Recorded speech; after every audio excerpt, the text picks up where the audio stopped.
This is episode 52 of the Andrew Hines Real Estate Investing Podcast.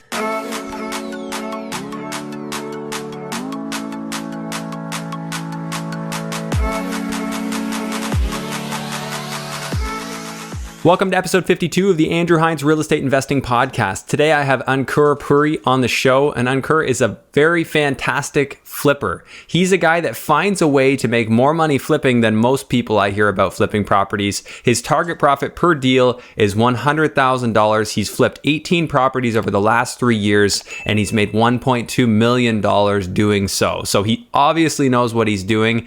In this episode, he dives into the nuts and bolts of negotiating a deal off market, the different types of strategies that he uses to find deals, and he even has some special offers and free giveaways in the episode. It was really cool to have him on. It had a different flair from other types of episodes that we've done, and I know you're going to love it. Again, quick reminder, if you're new to this podcast and you haven't gone all the way back to episode 1, I would highly recommend it. Every episode builds on the previous. There is a chronology to this. Earlier numbers really focus on the basic numbers, and we've graduated and moved on and covered other topics, so I really would recommend diving right back to the beginning.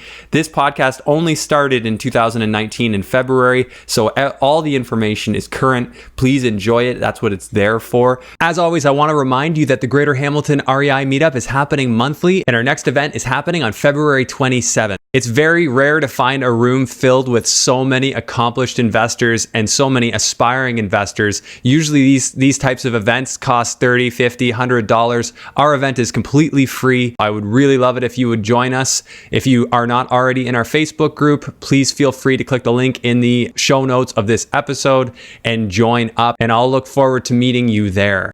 Without further ado, enjoy today's episode, which is number 52 with Ankur Puri. Hello and welcome to the Andrew Hines Real Estate Investing Podcast. I have Ankur Puri on the show. I hope I said that as well as we just rehearsed, but it was perfect. Okay, I appreciate that. So thank you for being here. I know we had bumped into each other at an event not too long ago, and it seemed like you had some stuff going on, so we put this together, and well, why don't we not delay? Tell me a little bit about yourself as a real estate investor. Awesome. Thank you for having me here on your podcast. I really appreciate it. So I'll tell you a bit about me, how I started, my journey and everything. So now a lot of people know that I actually came to Canada 8 years ago. Okay. So I'm fairly new. I came here as a student. Then I became a chef, worked in a restaurant for a year as a chef as well. Then I pretty much quit my job to do real estate. I went to a lot of meetups, trying to understand how the things work and trying to understand the whole no money down thing, and how can somebody buy properties that way. I had read the book Rich Dad Poor Dad when I was a teenager back home. I'm from India, so that's where I read it, and that thing was always in the back of my mind that maybe I can do it one day, but it never happened because in India we don't have the same rules. Everything is different. So eventually when I came here, I still had that thought in my mind, and that's how I started in real estate. I've done all my deals no money down. I've never used any of my own money to do any of the deals, and that's a little bit about me, and then I can get into more deeper.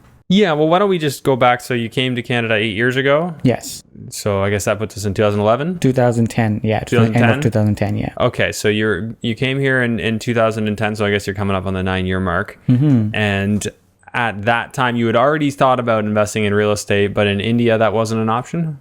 No, there is an option. It's just the strategies that were in the book, Rich Dad Poor Dad, and all those things were not really available over there because the rules are different, and it's not that easy to get around those. There's really no history to see what sold for what and all that.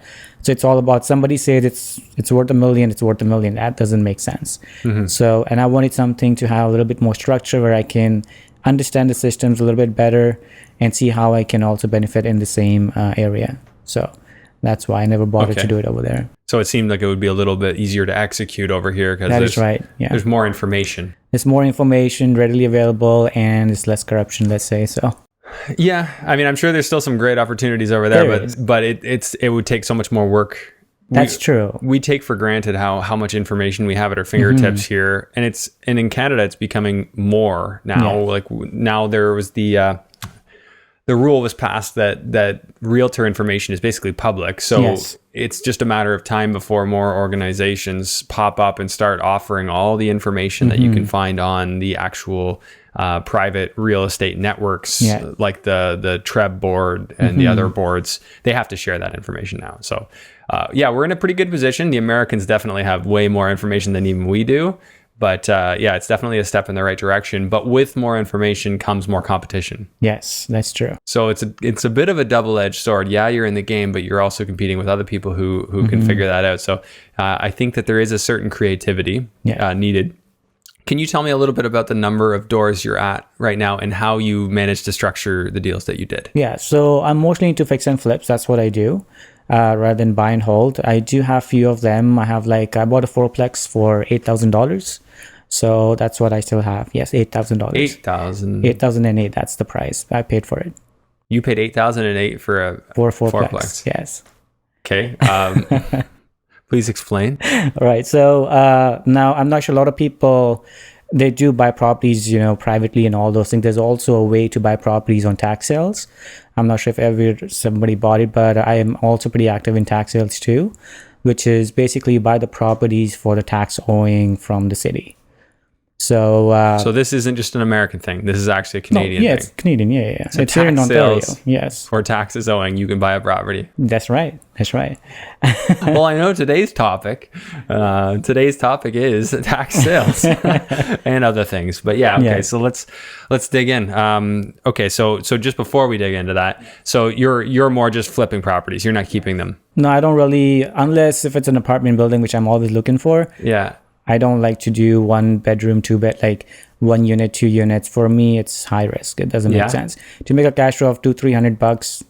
I'm sorry, I don't want it.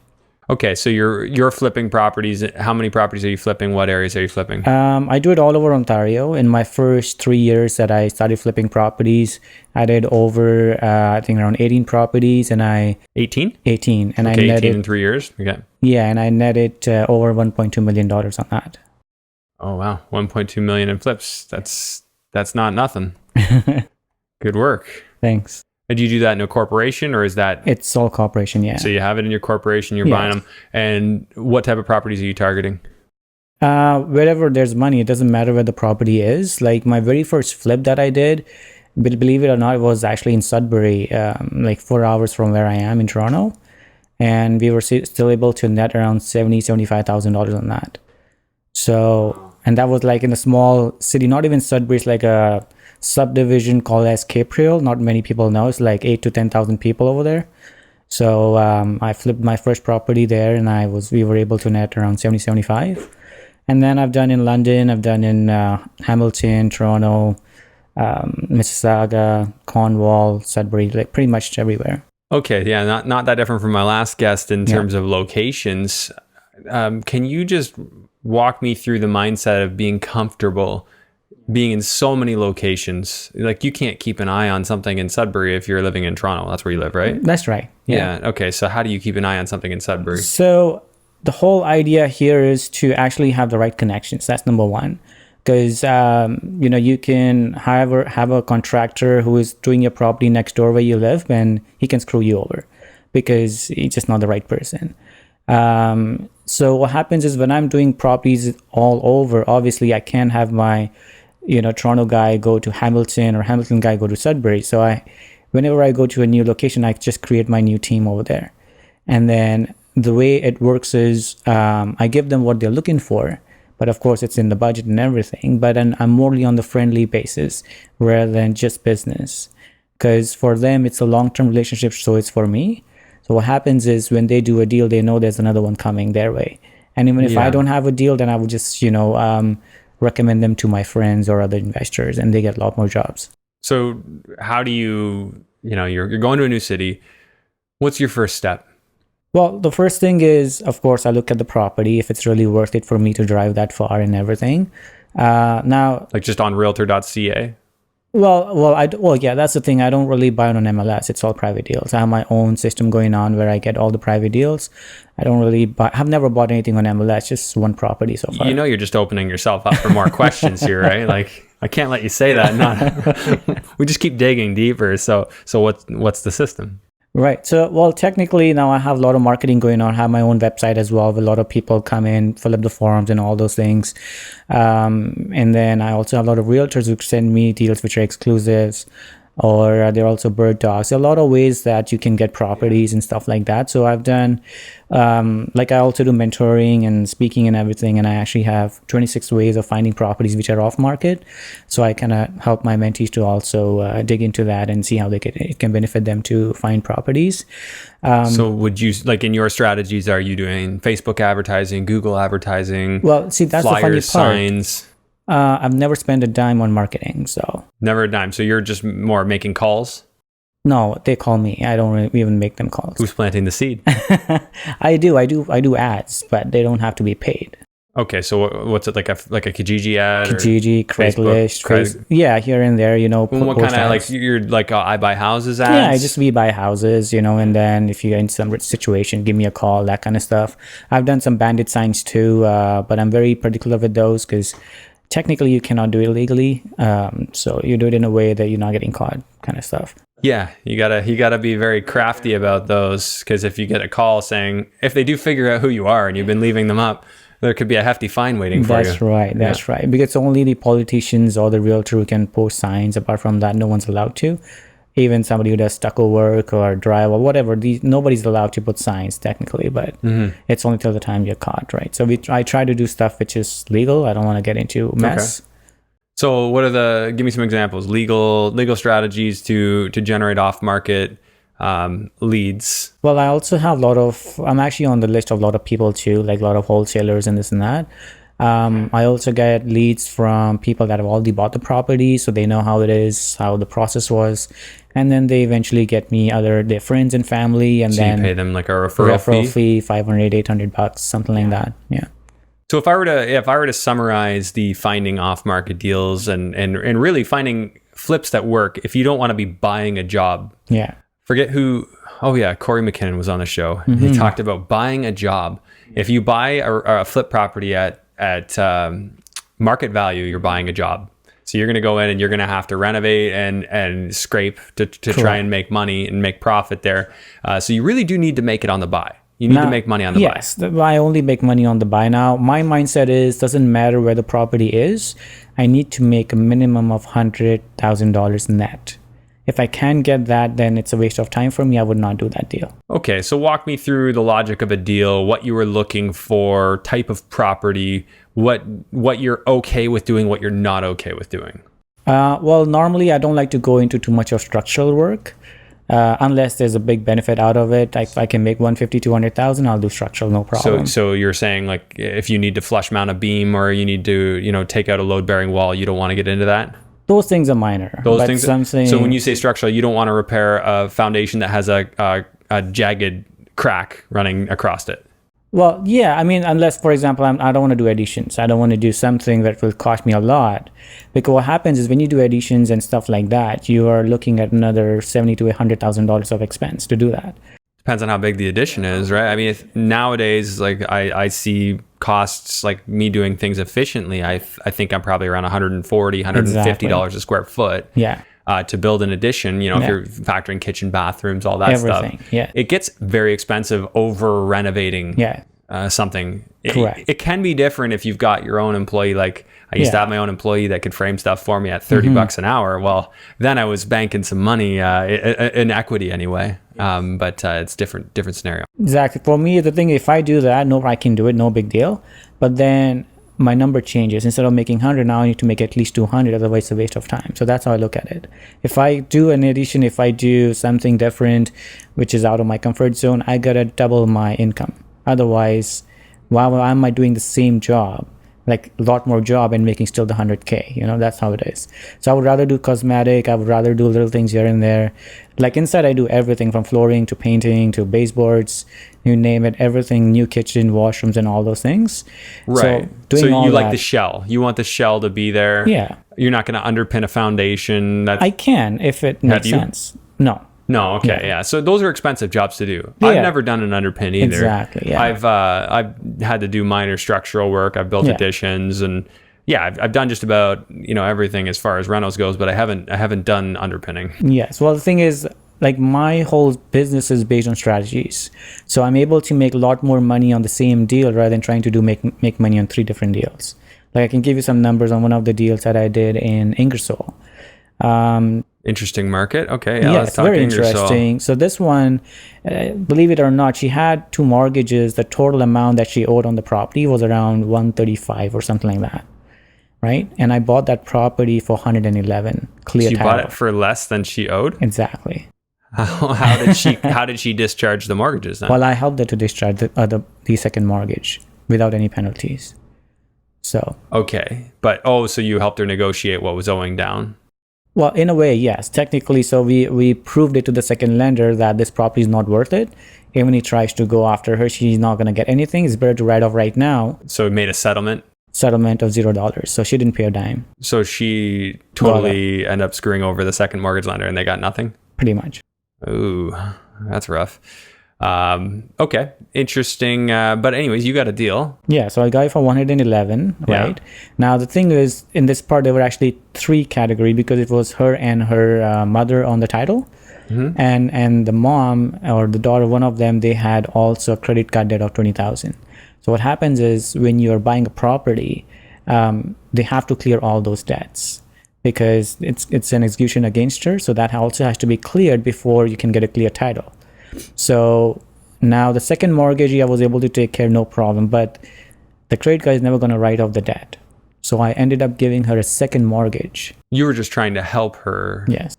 Like you're trying to help her get into a new property? Is that what you're saying? No. So what happened is, so now her mom had a property as well. Oh, okay. And she had this property which was under her name and her mom's name. Okay. So I was buying this property at 111, but she had $110,000 as first mortgage. Yeah. Another, I think, $20,000 as the a line of credit or credit card debt, and she had another $15,000 of the second mortgage. So the second mortgage we were able to get at $0, so she was out of that. And the $20,000, I gave her a second mortgage on her first property. On a different property? Yeah. Just to make the deal happen. Exactly. Basically, they're like, we want to get it all, and you came up with a solution to help her so that she'd have a future credit-wise. Exactly. So basically, the $20,000 I gave her, we also made $10,000 on that in 6 months with the interest and lender's fee and all that. So that was separate way of making $10,000 on the same deal. And then we put in around, I think, 111. My total cost was around 160-ish, fixing up whatever, and we sold it for 284. Okay, so you said the total cost to renovate around 168. Yeah, 160 around, yeah. So that's 111 plus whatever 49,000 is 160 or something. Oh, okay. So it was 49,000 reno. Yeah, pretty much. Okay, now that reno is not just reno, that's carrying cost. So reno and carry was 49,000 or approximately. Pretty much so, yeah. Yeah, and then we're going to do so purchase and improvement cost was a total of, let's see here, so 160. Pretty much, yeah. Yeah, and then we've got a sale price of 284. Did you pay real estate commission? Yeah, 2.75. You can make it 3% with HST and all that stuff. So 3%? Including HST. So did you do like a purple bricks, or are you a realtor? No, I'm not a realtor now. No, but normally you're like 4 to 5%. See, my realtors, the maximum I paid a realtor is 3% all in to both sides. But normally realtors are trying to give the cooperating realtor 2 to 2.5 if they're to really entice them. That's right. So the seller side is only getting about 0.5% in your scenario then. Pretty much. And they were okay with that? Yeah, they do. Is it like a purple bricks scenario or? No, it's not about purple bricks. It was what's the PC275. Oh, PC275. Yeah, I know that brokerage. They're out of London, right? They're out of London, yeah. So I gave it to her, and then it worked out pretty good. And they're pretty good. It's not that because it's discounted commission they don't do good stuff. They do. Yeah. Well, their strategy is usually to price way under market, drive bids, and then they pick up a whole bunch of buyer clients from all the calls they get. So that's kind of their model, and clearly it's working for them because they've been around for a while now. But I think we listed for like 284,900, and we got an offer of 284. So. Oh, you just took it. Okay, so they did a slightly different approach that time. Yeah. So your net proceeds would have been $275,480 approximately. I'm sure those numbers vary a bit. Yeah. So then your net profit would be the $275,480 that you got after real estate commissions on that flip, minus the $160 that you were in to renovate and carry. Yeah. you had a profit of $115,480. Pretty much 115, 120, something like that. Yeah. Yeah. So in that, okay, so 115K to 120, somewhere in there. Do you recall how long that deal took you? Yeah, 6 months start to end. 6 months. See, that's pretty solid. So how much of your time did that take? Well, honestly, like I was on and off because I have the guy working everything. So I would visit maybe once a week, twice a week kind of thing. You had a general contractor? Yeah, general contractor. Ingersoll based? No, he was actually from Hamilton. A Hamilton guy drove down. Yeah, so he drove down pretty much every day kind of stuff. So he's done a few deals with me also. I did one in Hamilton too. So he did that one for me as well. So that was on East Mountain. Okay. Yeah, so he bought it for $260. We sold it for $463. Netted around $120, $130, something like that on that too. Okay, so you're doing some good deals with him. He knows he gets business. Yeah. You're picking deals that you know you can do. So this Ingersoll deal, how did you find that one? Oh, I did not. Actually, the lady called me through one of my ads. She said, hey, I need help. She found your Craigslist ad or Kijiji ad. I think it was Kijiji ad on that time, yeah. So I buy houses, distressed situation. Yeah, I put those ads up. I've never had a call off of one, but I think it's probably volume and consistency are probably... Well, that's true too. The thing, a lot of time when these guys give a call, let's say if they call me through Kijiji, they do say, oh, I have other investors and, I'm calling other people. I said, sure. I mean, go ahead. Whoever you feel comfortable with, just go with that person. Make sure that person closes. That's it. Mm-hmm. A lot of people will tell you a lot of things, but it doesn't really work out. Mm-hmm. And then I give them the backup with my website. I say, why don't you go and check us out and see if you're legit or not. And if you feel comfortable, just fill up the form. If not, don't worry, we're not going to call you again, pretty much. Then they do give us a call if you don't call them. So you try and make it a comfortable process for them. Yeah. And I like that, at the end of the day, you were creating a solution for them. Like you helped solve her debt problem. You got the property for a number that worked for you. Mm-hmm. And, it was a solution ultimately she wanted to take. Yeah. And she was also able to preserve her credit, right? So if you're in the business of solving problems and you do that, then there's room to make lots of profit. But when everyone just focuses on price, and they don't have a conversation with a person, you can't figure out what their problem is in order to solve them. Yeah, well, the thing is for me, the first thing is I understand the situation. I tell them that my business model is based on two things. Number one is that how can I help the seller? And number two, how can I make money helping you? It's not about how can I make money and how can I help you. So I tell them this 2-3 times on the same phone call. Number one priority is how can I help you? Number two is how can I make money helping you? Yeah. And that's how it is. That's an interesting approach. Yeah, I'd love to hear more about your conversations because I think it's very useful. So you talk to them about helping them. When they throw out a ridiculous number, how do you respond? Well, I tell them you can ask whatever you want. You can ask 500, you can ask $1 million. It doesn't matter to me. I tell them straightforward.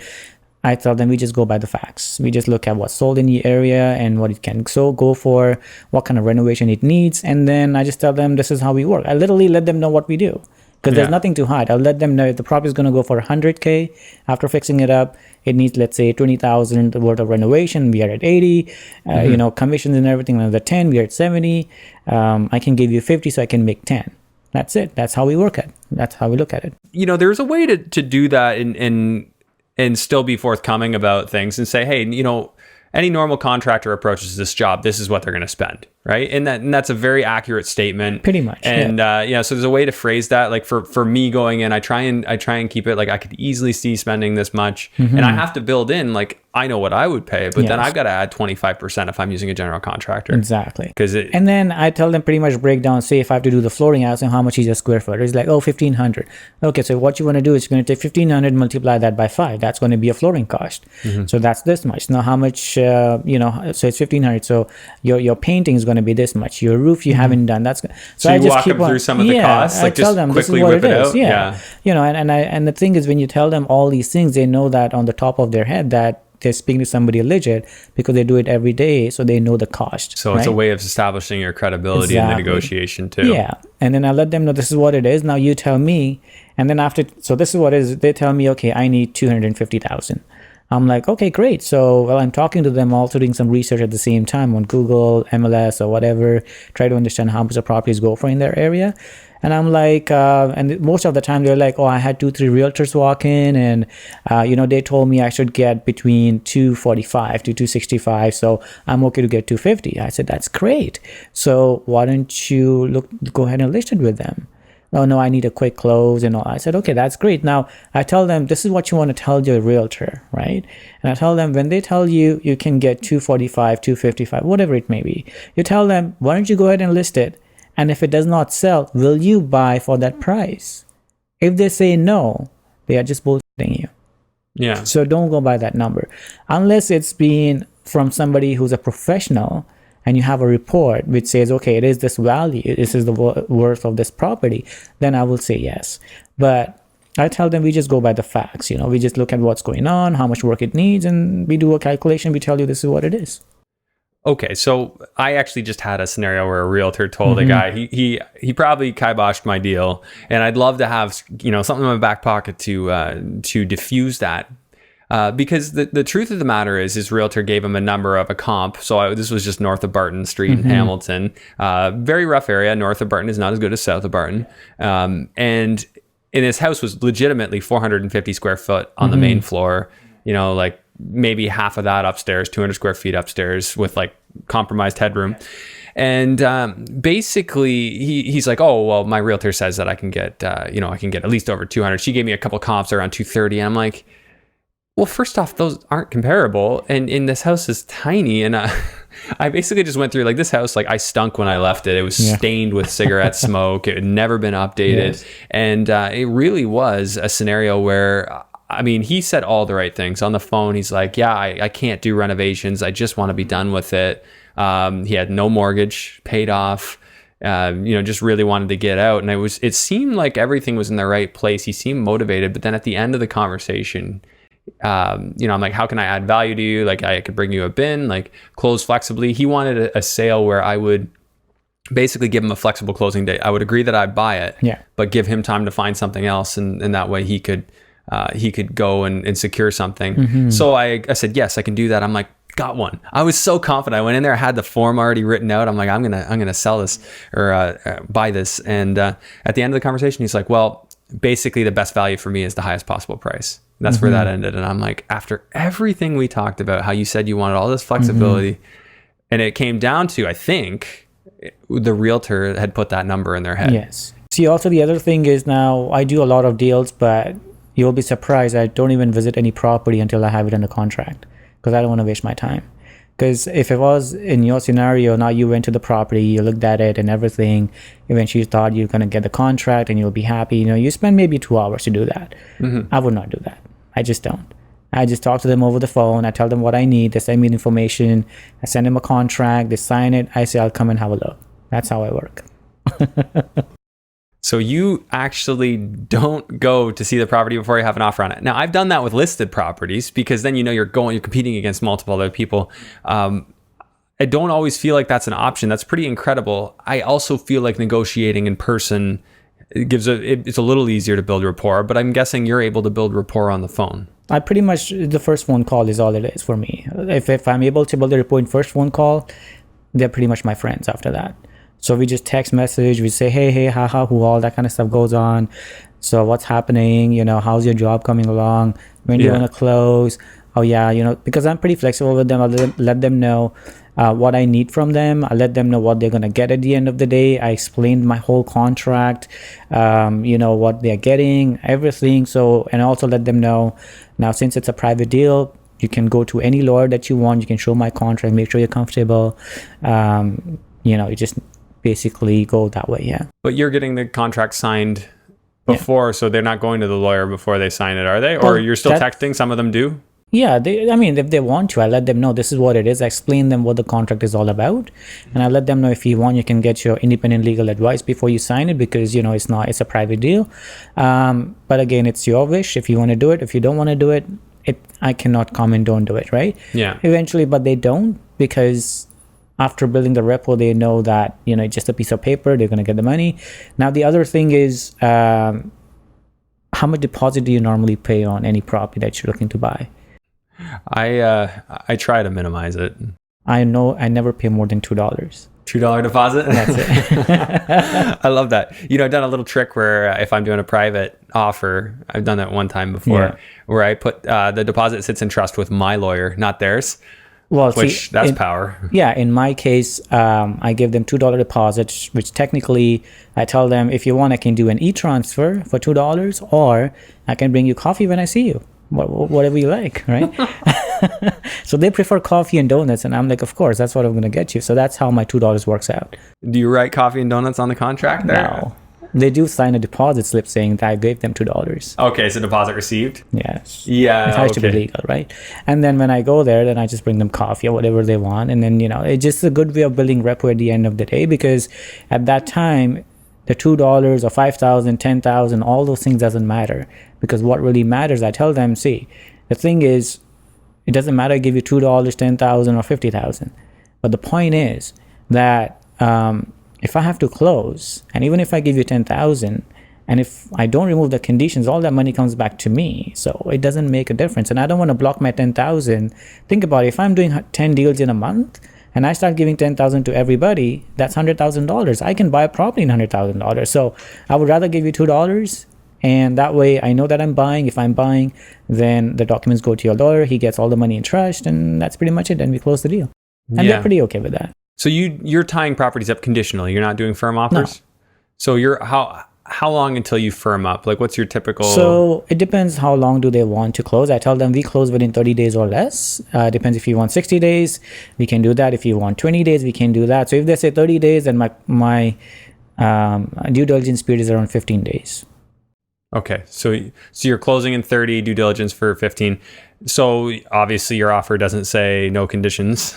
No, of course. It's basically I let them know it's finance and it's inspection, but don't worry about financing. I just put that because my lawyer says so, but it's going to be cash deal anyway. So they're like, okay. And then inspection, because they know that I haven't looked at the property. So, so I tell them like, I'm just going to come one day with me, will be my contractor or whatever. We just go around your property, look at it, make the notes, everything looks good. You can pretty much sign the waiver on the same day, and that's pretty much it. That's incredible. And how many deals have you done that way? Negotiating deals. So all 18 were deals that you got that way. Yeah. What's the most common reason you're seeing that people aren't wanting to list their property? Well, mostly what happens is, and that's a true story, that the realtors, they're on the other side of the coin. Now, the real estate is like two sides. One is a realtor and the buyers, retail people looking for properties and all that good stuff. And the other side, the investor side, where they look for all the, bad properties, bad tenanted properties, grow ups, whatever, all the kind of stuff. So what happens is most of the time when the realtors come on these properties, majority of them, they do not want to put their name on something which is not good. Because whenever a realtor goes to any property, what he's going to tell to the homeowner is, oh, it looks fine, but maybe you want to do a paint job, maybe you want to do flooring, something or the other, so we can list it and get you more money. Now, they are not wrong, but they missed the point that if the guy had the money to do that, then he would have already done it. Right. So they don't have the money to pay the realtor. They don't have the money to do all those things. And that's why they want somebody who can buy it as is, because they know that it's a lot of work, money for them to put in the same property. But you can list a property that's a piece of garbage. I mean, like estate sales, those are the most common, like an old 60s house, the person never did a thing to it. The estate has it, it goes and lists. You're saying that some realtors don't want to list that? Estate sales a little bit different, because that is into a trustee. There's a trustee and there's a probate and all those things. So they cannot really sell it privately, because they have the trustee has to prove that he's looking to sell it at a market value. Yeah, he cannot sell it below right. The market value. But that's just my point. They find a realtor willing to do that. I mean, I've been through plenty of bad listed properties. I guess I'm just curious. Like, I didn't realize that realtors had some reservation about listing a really bad property. Because if I were a realtor, I would do it all day, and I just write investors. Come on, because out. Most of the realtors, they are more based on retail buyers. Mm-hmm. Not every realtor is investor friendly. So for them, it's easier to deal with a retail buyer who knows nothing about properties or contracts and just follows what he says, rather than an investor who knows his process in and out, and he basically directs him to do what he wants him to do. So you're saying the real lack there is in realtors that understand how investors work, And there are very Truly few do. of them. There's plenty that'll right, investors, beware and come on out because it's a great property, but you can tell they're not investors themselves. They don't really understand the dynamics or the opportunity. And also, most of the time, if somebody lists a property who are investor friendly, they will try to list it lower than the market value. Eventually, it goes over asking, and when that happens, I really don't bother to look at those MLS listings because, in my experience, I've seen there are a lot of people who want to be investors. They have money, but they have no idea what they're doing. Yes. And eventually they overbid everybody else. See, there are two kinds of people who buy properties, right? In the investor side. One is a savvy investor who knows what he's doing. He knows his numbers and he goes only by that. And the other side is the fools, people who are full with money, who have lots of money, but they have no idea. And they overbid other people. And then they think they won the bid, which is great. But think about it. If the property needs $100,000 of work and the value is 500 and you just paid 475 for it, I don't know how you're going to make money because it doesn't make sense. Yeah, like the markets, I've seen it kind of where the market seems to want properties to land somewhere around the mark of after repaired value, like the value you'd sell for, less the cost of renovations. Yeah. It's kind of the price where properties sell at in a lot of on-market deals, if they're properly listed. Yeah. There are lots of improperly, no, I shouldn't say lots, but there are occasionally improperly listed properties that do go for less. No, they do, yes. Yeah, there's always an exception. There's always an exception. There was this other listing I was looking at. It's so funny, somewhere in Curtis, I think, and this property needs tons of work. Now, similar property on the same street, I think it's sold for $536, right? After everything is being done. This property, since the time this person bought it, has never been touched. Now, guess what they're listing it for? How much? It's $594,000. And I'm like, that doesn't even make sense. I mean, you still have to do the work. And of course, they're not getting any offers and all that. But yeah. But like you said, and not to put anyone down, but there is somebody that is willing to pay too much. And there are some people who just want to buy based on emotional value. And you know what? There's nothing wrong with that if that's what they want. But I think as an investor, we got to be aware that we're competing against that. Yeah. Sometimes. And that's why I don't buy on MLS, because private deals are the one where I direct the whole show. So I know what I'm doing. I know what I'm buying it at. No tons of showing, no this and that. Seller's happy. He gets what he wants. I get what I want. And then we go from there. Yeah, you're solving their problem one way or another. And then as far as knowing your costs on renos, I guess you've done it enough in the different areas. You're just getting into cosmetic and you know what a bathroom should cost. So if you call a contractor in Ingersoll and his number is way out, then you're like, okay, well, I'll just go with the guy that I know is going to give me the reasonable price. Yeah. And then the thing is, see, for me, I do a lot of my shopping myself. So all the material, I know what I need to put. I basically design the whole place, and then I just have a guy to do the work, pretty much. Do you have like a go-to list of vanities, tiles, all that stuff that you just use constantly? I go by the theme of what I'm doing in the house. So like the one I'm doing right now in Toronto, the theme is black and white. So the whole house pretty much is black and white. Like the flooring is black, the backsplash is black and white, the tiles are black and white, all that kind of stuff. So I basically choose what I need for the house and then I put it all together that way. The other one I did was, I would call it 50 Shades of Grey because it was all gray everywhere with different shades and all that stuff. Kinky house? Well, it was pretty good. People loved it.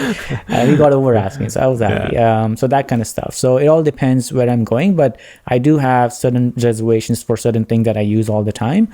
Material wise, like for example, the tiles, all those things might change, but the product that I use, like cement and all those things, I know what I need to buy, which goes with what and all that kind of stuff. So do you use the same suppliers?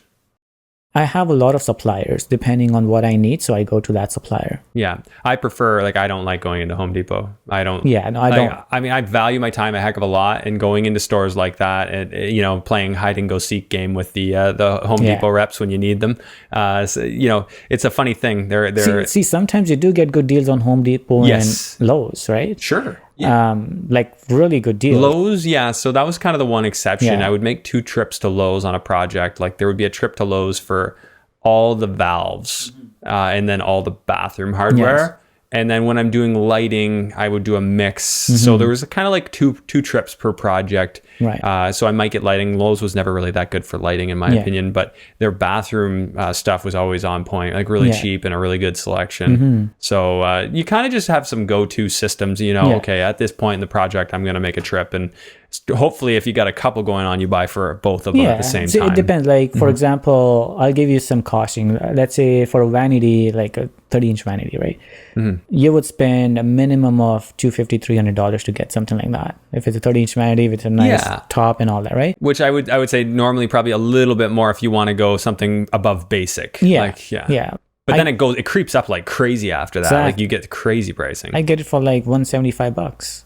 That's my cost to get a vanity, which is 30-inch. You use like a Vanity Depot online or something? No, I mean, there are a few stores around in GTA where you can go and like I built my repo with those guys, and then, you know, stuff like that, depending on what property and what I'm doing. So I kind of buy some things from this guy, some things from that guy. Yeah.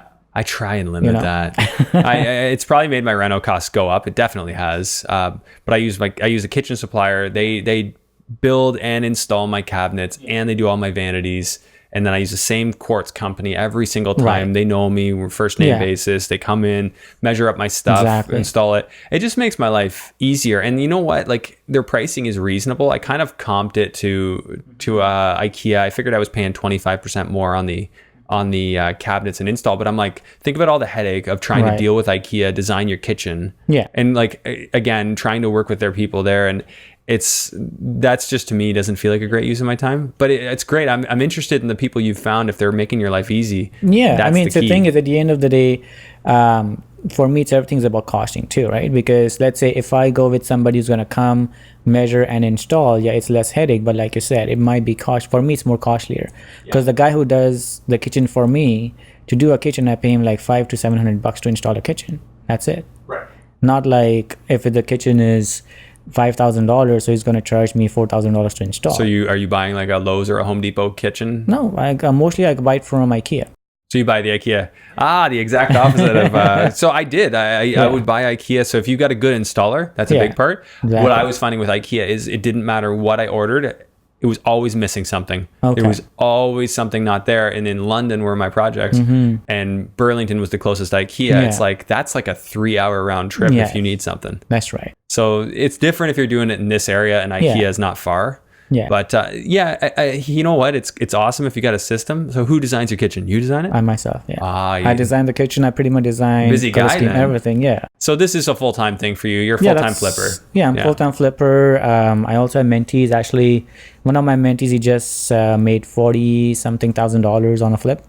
The other guy is about to make $90,000 in that. So I'm pretty excited. So you're teaching them how to find these off-market deals. How to do stuff, how to flip properties, how to make money, how to negotiate, pretty much everything. Yeah, well, the negotiating side sounds like you've got some tricks up your sleeve. Who taught you? Honestly, so the thing is, now when I came and everything, I was trying to learn, about real estate. So I did go to seminars, a few courses here and there, try to understand how things work, the legality and all those things. But what happened is, every time I would try to do a deal, I would fail because something is not right. Let's say the seller runs away, or the buyer runs away, or the lawyer is screwing up my deal, or the realtor is doing something crazy stuff. So every time I would fail, I would learn something new. And I did a lot of deals that I failed on, which I just never materialized because I just couldn't get it. Eventually, I did my very first deal in Markham, where I netted $10,000. That was my very first deal as an assignment, turned into a consultancy.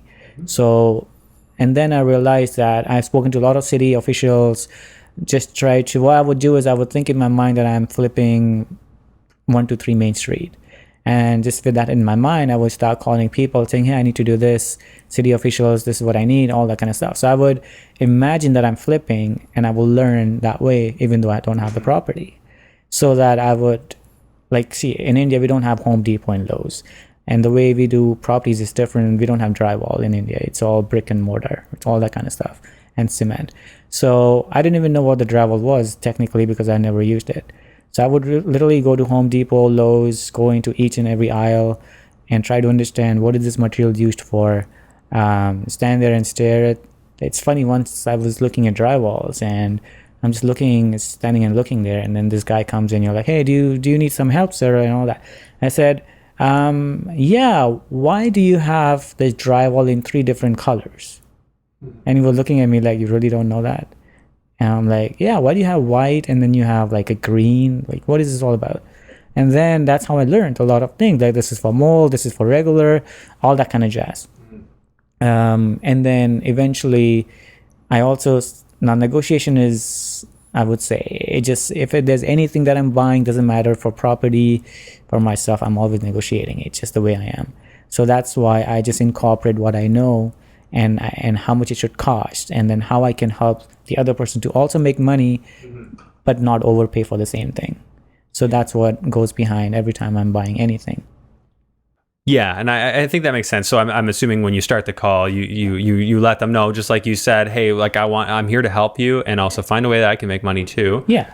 Do you have a quick way that you can come up with comps on the phone call, that first call that you have with them? Yeah. So what happens is, most of the time, the system, the way it works is, normally they will send me their address, what the property is. So before even I call them, I do a quick comp, or by going, now a lot of comps are available online. You don't even need to call a realtor anymore. So certain places I'm able to get some comps. In Toronto, for sure. It's Toronto, it's GTA. Wide open. Yeah, you can get all the comps. And then now I also have access to Geo Warehouse, certain things in there. Sure. So I'm able to get some information from there, what kind of property, how much is the assessment and all those things. So it gives me a fair idea of what this property can sell for. And then when I speak to them, then I try to understand what is the condition of the property. I try to project in my mind visually what it looks like, and all those things. And I tell them upfront that, whatever offer I'm giving you, 99% is what I'm going to pay you.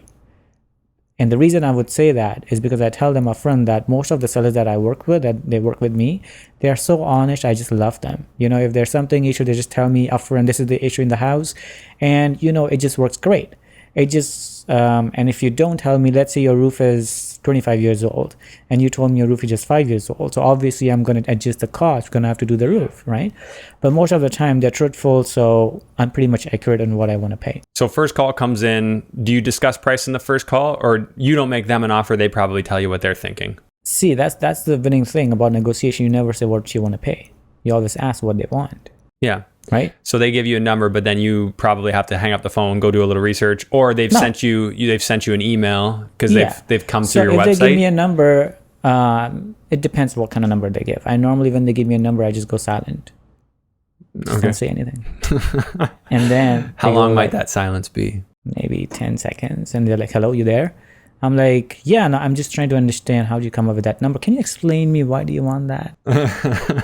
And they go like, what did I tell them? Like, this is too much. And then they're like, oh yeah, the property is sold for this much. I said, okay, but you have a 2-bedroom, they have 3 bedrooms. So I don't know, how would you really, try to say that your property is the same worth and all that kind of stuff. So you ask them, is there a more reasonable number that you can come up with or something like that? See, the way I tell them is, now that's a very good trick, which maybe you can do that too, is one way is you ask them, what do you need for the property, right?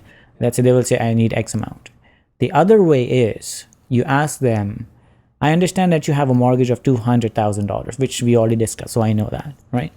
How much more are you looking for on top of the 200? Now forget about the 200 because I'm going to pay it anyway.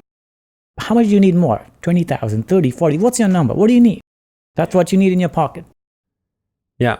So that gets them thinking about the money that they would use. Exactly. What do you need in your pocket? And then say, yeah, I need like 50K at least in my pocket. The difference is when they say that 50,000, now my purchase price is 250. Had I asked them how much do you need, they will pay me 300. Yeah. Because now when you say how much you need, they look at what is the market price of the property. When you ask them, what do you need for yourself, net in your pocket that you can use, then they will actually think about how much money they need to actually move on. Yeah. It's a different psychology. Yeah. And saying what do you need versus what you want is probably a different psychology there too. So I hope everyone's appreciating these gold nuggets being laid down, because this is pure gold, negotiating gold, right? Real estate negotiations. So we touched on it at the beginning, and I said the episode's about this and other things. Tax owing, tax sales. I've heard about this being a big thing in the States, and I've heard that it exists in Canada, but I have never met anyone who does it. So yes. Okay. So tax sales now, it is a lot more due diligence too, because you can't really look at the property before you buy and all those things. So you're not allowed inside. But a fourplex for $8,000 is a bit of a no-brainer. Well, yes, of course. So I was like, okay, let me have a look at this property and all that kind of stuff. Luckily, I was able to get in because the doors were open. So, we're just walking through, we did that kind of stuff. And I said, okay, how much work does it need and how much cash flow can I get? So I did some research, and then I pretty much bid on it, and I got it for 8,008. They were looking for 7,700 something. And you knew their number? Like you knew their start number? They let you know. You were bidding against other people? Yeah, there were a few other people too. And none of them had the common sense to bid 10,000? I don't know. Maybe not. Okay, so where was this property? This is actually in Kirkland Lake, which is 6 hours from here. 6 hours? 6 hours north. North, okay. Around Timmins on the east side. Timmins. So it's a gold mine, so basically. Past North Bay. Not past North Bay, 3 hours from North Bay. Around. Still, I mean, fourplex for $8,000. I mean, yeah, I guess that's why you had less competition. Okay. Have you bought other tax sale properties? I almost bought one in Toronto that just happened last week. I think so, a week ago. Mm-hmm. And I think I was outbid by 30,000 or so. Okay. That was a good property too. It was actually near Kipling and something. Could have been a good deal, but the problem is with the taxes, like I said, there's a lot more due diligence involved, and you need to know exactly what you're doing, because sometimes you don't get clear title, and that is a mess. So on a tax sale, you don't necessarily get clear title? No. Oh, so if they've got mortgages, you got to pay them out? No, mortgage is okay. Mortgages are gone? Gets wiped off. Liens? Only certain kind of liens, they don't get wiped off. Certain kinds? Yes. So, for example, if there's a lien from the Crown, or CRA, tax lien. Yeah, CRA. All tax those lien. things, they'll never go. So you have to negotiate with them once you buy the property. So the liens which are crown liens, they always stay with the property, not with the owner. But if there's a mortgage from TD Bank, Scotiabank, private That's mortgage, wiped off. So crown lien, how is that different from a tax lien? Like a CRA tax lien? Yeah, same thing. CRA tax lien. So that's what you mean. So if they own personal income tax and didn't pay it, eventually there's a lien process that's CRA. If there is on the if that's on the title, then yes. Mm-hmm. If the CRA registered it on the title, or let's say if the Crown registered like BDC, they register something or the other. Anything to do with Crown, it's going to stay with the property. Okay, so if they had a certain type of government loan, exactly. Then okay, if they weren't paying their student loans, that could be registered on your property. Yeah. Okay, so that's good to know. So you got to do your due diligence with that. You have to get a lawyer's search pretty much to know that. Well, the thing is, I do it all the time, so I know what I need to look for. So I do it myself. I don't really bother my lawyer. Do you go into land registry office, or do you do the online one? I can do it online now. So yeah, they have it online now. I think it's like $30. $30, yeah. So you used to need to pay a lawyer to do it. Now you can just go. You can do it yourself. In fact, when I used to go to the LRO office, I used to pay like $8 to do the same. I know. I've done that for $8, and now it's $30. Now it's $30 in LRO too. So I'm like, what's the point of driving all the way there? Then it's the same cost. So. Yeah, by the time you drive there, so now you just pay the extra. Exactly. I wasn't sure about that, because when I saw that you could search it online, I'm like, is this real? Or is this something else that I'm not? Is this maybe not the same thing? So when you pull the parcel, yes, then so the land registry parcel, that would show anything registered, including liens, so you would know. Yeah, and then when you're doing that, just another tip: when you're doing that, make sure you click on delete the included and not included, and delete it. So you want everything. The full history, everything that's ever happened with that property. Yeah, because more information is better than less when it comes to that. You want to see anything. And honestly, I don't even do that anymore. I mean, I do that, but the thing is, because I get that information, what I need for free. Yeah. So I don't even have to go into that. Yeah, that's not a bad thing. Like, so I have Purview because I'm licensed mortgage agent still. So Purview is available to mortgage brokers and agents, and I can see what's owing. I can, it's super handy, and I pay a flat fee per year, and I can get something like 1,200 searches a year. Yeah. Which But does it show what's owing, or what is the original registration? It just shows the registration. Yeah, registration, yeah. But that would be the same if I pulled there's no, because unless you go to the bank, you can't find the current balance. That's right. But you can certainly estimate. Yeah, estimate what it would be. It's interesting. I mean, it's nice to have that info and still ask the seller anyway. Exactly. If you're dealing with... Because for me, when I have that information, now I don't do title search for every property that I'm buying. It's a waste of money for me. But then...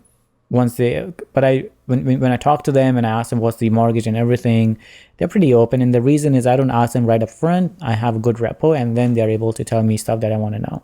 Yeah, so you asked them about the Leafs game last night, and yeah, pretty much. Hey, what are you doing? And like there was this another seller, he wanted to sell this property somewhere, I think near Barrie or something, and he's like, hey, so I need to sell this property, and he upfront told me I need $210,000 for the property. My mortgage is $200,000. And I said, well, it's just $10,000. I don't want to even negotiate with the guy. I said, okay. And then he said, can you close before Christmas? I said, I can. Tell me when you want to close, right? Those things. And then, but I think what happened is his wife stopped him from selling, and they're like, no, I don't want to sell right now. I said, that's fine. But the thing is, like I said, I tell them, tell me what do you want, and I'll try to give you everything that you're looking for, and I'll see if I can still make money on it. Then I'll just agree for whatever you want. And if not, then we'll negotiate a little bit, which works for you, works for me. It's not, I love it when you reason with people, right? Like, you don't try and like blow smoke. Don't pretend you don't need to make a profit. Yeah, of course. Like, it just be right up front about what they think you would try and conceal. Yeah. And then it kind of like disarms them a bit. Yeah. Right? In fact, a lot of times, a lot of these guys, when they call, they say, oh, I know you're an investor, so you're going to lowball me. Like, how much lowball you're going to, what is your low price? That's what they just tell me up front. And I tell them, that is such a wrong concept in your mind and perception that not every investor is looking to lowball you. It's just a number game. And then I explain them. See, this is what it is. This is what you want. This is the cost. Now you tell me what should I offer you. That's it. So I don't know if this is useful for everyone, but I mean, a lot of people can relate to, like, if you say, this is like my job. I'm buying properties and I need to make a profit here. Because, well, one, I don't want to lose money. Would you go to work and pay your boss? You want to get paid, right? And so I don't want to lose money here. I want to make sure that we can both win. And people can relate. And the way I tell them that I'm not just here to make 10, 15,000 is I tell them up front, see, look at this. Now, if I have to buy a property and it's going to take me 6 months, and let's say I made like, I don't know, $15,000. That means I made like $3,000 a month. You know what? I would rather work in McDonald's and make more money and don't have any issues. Don't take any of the risk, right? Exactly. Why would I pay $400,000 and then just make 15? It doesn't make sense. So I'm like, I need to make something because you see, I have a lot of overheads too. I got contractors, pay the lights, I got to keep pay the lights everything, on, right? utilities, all that so stuff. They understand that, and they're like, no, we understand, and they understand, we need to make some profit too, and it's a two-way street. And most of the times, I've also helped people who are into a lot of distress because of foreclosures. So I'm an expert in pre-foreclosures. I don't like to buy once it's foreclosed. I buy it before it's foreclosed, because that helps them not just saving their money, but their credit, which is more important than what they're losing in money wise. If they do, like, if you go bankrupt and it includes real estate, the recovery time is so much longer. Exactly. So I try to explain them exactly how the process works. When they tell me, let's say for example, like I'm behind payments. That's the first thing they say. The next thing I ask is, how many letters have you got, and how many of them are from the lawyers? Did you get a letter from a lawyer yet? Yeah. The reason is because I need to make them understand that I know what they're going through. I know the whole process A to Z. Yeah. And then let them know, okay, if you're at this stage, this is the next step. This is what's going to happen to you. So these are your options. What do you want to do? Do you want to sell it right now, or do you want to wait for the last minute and then lose more? That kind of stuff.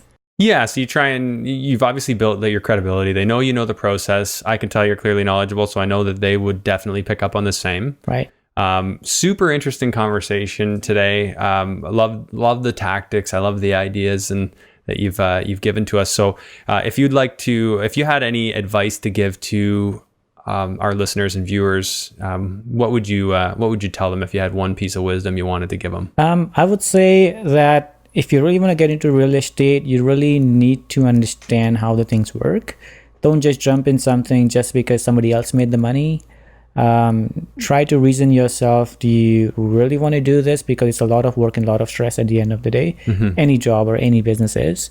I would say do your numbers right. If you don't buy it right, then pretty much you're screwed. So that's the main thing. And if the numbers don't work, don't buy the property. Yeah. Just leave it. There's plenty of fish in the pond. So. Well said. Yeah. Don't force the numbers. Don't force the numbers. The numbers need to work. Don't force them. Yes. That's a great advice. Yeah. Because that's how you get yourself in trouble. Ankur, if somebody wanted to reach you, what's the best way for them to do so? So I have something for your viewers, actually. What I would like to offer them is they can go on my website, which is ankurpuri.com. Okay. And I have a series of 8 mastermind videos. Okay. which they can go in, and it's free video. They don't have to pay anything for that. It's all the strategies that I use in my business on day-to-day basis, how to find properties, how to make more money on the same deal, all different kind of strategies, so they can basically have that for them view and then maybe get some inspiration. Along with that, I will also throw in the deal analyzer that I use for my own business to analyze all the deals, how to do all the numbers. So they will also have access to that as well. So Perfect. So they just have to go to the URL, yeah, the main page there. AnkurPuri.com, and on the main page there is a link which just says learn more, and then they just put in their name and email address, I guess, and that's pretty much it. Awesome. Okay. Well, I will post those details in the show notes so that people can go there if they'd like. And so a little bit about you. If you're not real estate investing, you're not crushing deals. What do you do for your downtime? Well, then I'm cooking. Cooking. So cooking's your passion? I love cooking. So I would do some nice fine dine stuff, make some good food and all that kind of stuff. That's my go-to when I get too much. I'm like, I'm just going to cook for 3 hours. Or of course I travel a lot. That's another thing. I travel all around. I was just in Italy a few weeks ago. I'm planning to go to Spain next year as well, early next year. So I'm pretty much out 3-4 times a year traveling, trying to explore more places and get to know more cultures. And then I'm always available to help people out in case they want any advice, or they want to sell the house, or they want to learn the business, whatever. So that's what I do in the spare time. Nice. Yeah. So this is your passion too, then. Awesome. Yeah. It's always nice when you can work in your passion. Yeah. So, okay. Well, I appreciate you coming on and making the trip down here, and definitely going to want to hear some more case studies. So maybe I'm talking about eventually getting a YouTube channel going where I would do some documentation. Maybe we'll come out and take a look at one of your flips. For sure. That would be awesome. Just let me know beforehand and I will have you in, and then you can have a look and see what we're doing. We'll discuss everything. It'll be fun. Sounds good. Looking forward to it. Okay. Awesome. Thanks, Ankur. Thank you very much. Thank you for having me in your show. Thanks for watching today's episode. Just a friendly reminder to please rate and review this podcast on iTunes. If you're watching on YouTube, make sure that you smash the like and subscribe and notification bell. And also leave a comment. And hey, while you're at it, why not share this episode with somebody you think it could help? It helps this podcast grow, and I would really appreciate it. Thanks again. We'll see you on the next episode.